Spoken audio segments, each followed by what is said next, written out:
Vamos continuar nessa questão da Zona Franca, né? Só que agora tem outro viés aqui para a gente tratar, porque é mais local, apesar, claro, de que tem a ver com o governo federal.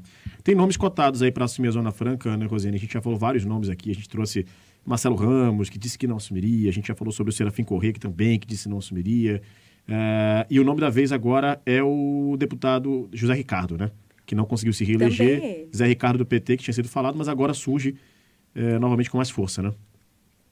Também ele, a força é o que ele quer também. E todos, não é só ele também. Porque quando está numa coisa do time titular, o treinador às vezes coloca para aquecer alguns jogadores. Nesse caso, eles estão aquecendo também.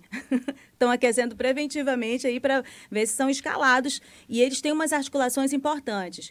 O Zé Ricardo apareceu na mídia esses dias com essa possibilidade. Ele é um economista, é um parlamentar do PT, e tem suas articulações no PT também. Então, teria, nesse caso, força por esse lado. Eu, de bastidores, soube que ele andou se movimentando para além do PT, conversando, inclusive, com lideranças importantes da bancada, no Senado.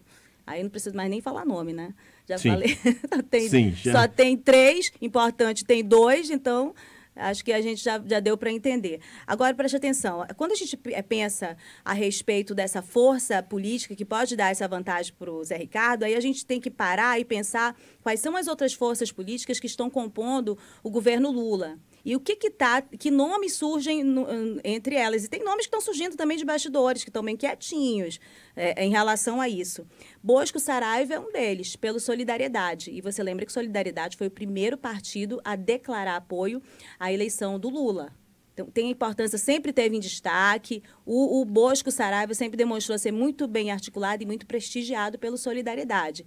Além de ter boas relações, ter construído na política excelentes relações com todos os lados. Esse é o dado do Bosco Saraiva. O Marcelo Ramos diz que não, mas a gente não pode deixar de considerar que ele é um quadro do PSD. Eu penso que sim, o Marcelo Ramos tem, inclusive, tem possibilidade de ocupar funções até fora daqui do estado do Amazonas, em Brasília, de articulação, ele se capitalizou nesse sentido. Mas não podemos deixar de considerar que ele é um dos nomes para a SUFRAMA, especialmente quando a gente está colocando pelo viés dos partidos do arco de aliança, que tem possibilidade de indicação. Por quê? Porque o PSD, aqui no Amazonas, a sua força maior é o senador Omar Aziz. E o Omar Aziz é, sim, um nome de muito aval para todos os cargos aqui no estado do Amazonas, nessa composição do governo Lula. Acho que não dá para ignorar isso, essa altura do campeonato. Aí nós temos o União Brasil, que também fez declarações de apoio ao presidente Lula, e lá tem uma liderança que é uma liderança nacional com muita força no União Brasil, e alguém que sempre esteve à frente de questões voltadas à Zona Franca, que é o Paulderney Avelino. Paulderney Avelino, veja, é um outro nome que surge como possibilidade também. Vamos jogar esses nomes para a gente saber que há, nesse contexto de organização partidária, como se apresenta agora o Zé Ricardo, outros nomes que aparecem também nesse enquadramento, que estão compondo com o governo Lula, e a gente está vendo como é que está sendo essa guerra para a votação da PEC da transição. E o adiamento do anúncio dos ministros. Por quê? Porque de bastidores isso está sendo articulado. Todos os partidos estão querendo compor nesse sentido também. Então, essas funções estratégicas para os estados, para esses políticos, está no meio desse bojo de conversas, deste momento também. Tá. Outro nome que a gente também já colocou aqui em alguma coluna, que é preciso colocar, que é uma liderança nacional também, e tem essa articulação com o PT, é Vanessa Graziotin, do PCdoB. Olha só quantos nomes a gente veio citando de políticos locais, mas que são forças nos partidos nacionais também e que têm grandes possibilidades. O PT pode indicar um nome, sim, mas é que esses outros nomes também têm força em sessão e são vozes ouvidas nacionalmente. Então, isso, mais uma vez, ajuda a explicar por que as filiações, por que os apoios, as alianças demoram tanto para acontecer aqui no Amazonas. Porque não existe uma definição de outros estados só que vá determinar o que acontece aqui no Amazonas. Nós temos várias lideranças locais que também têm força nacional. E aí as disputas acabam sendo um pouco mais acirradas aqui do que acontece. Algumas definições em outros estados são mais rápidas, né?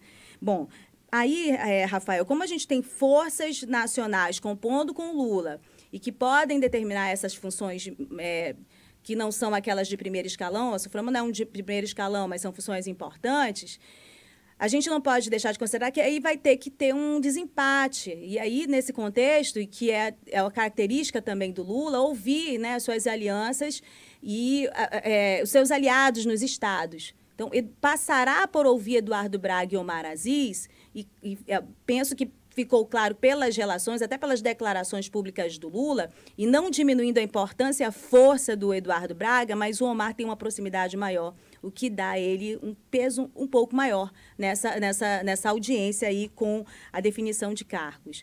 Não significa que o Eduardo vai deixar de ser ouvido. Deu para entender o que eu coloquei aqui em relação às relações e às demonstrações públicas dessas relações.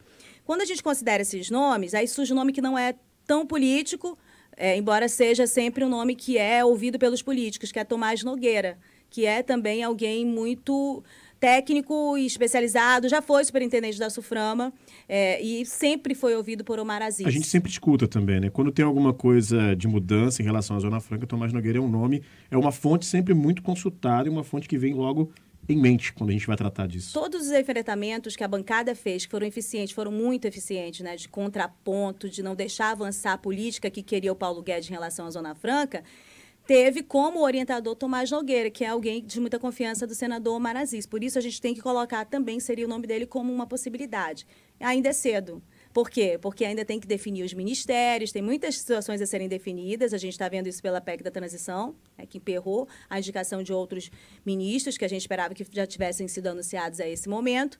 E aí, essas relações todas, esse jogo todo vai dar mais clareza para a gente de quem vai ficar nessa função e que tipo de autonomia, né, que tipo de atuação terá a SUFRAMA a partir deste governo, porque ela está completamente, assim, ela já estava de muito tempo muito diminuída na sua atuação, muitas questões que precisam até de implantação de indústria não passavam mais pela SUFRAMA, passavam lá por cima, né, pelo Ministério.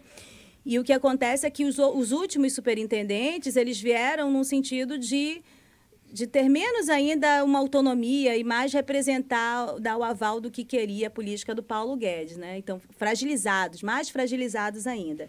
Esse é o contexto da SUFRAMA. Ela precisa de muita coisa. Além dessa cotação toda de bons nomes, precisa de uma reestruturação para ter uma força maior de atuação em favor do que precisa a Zona Franca de Manaus.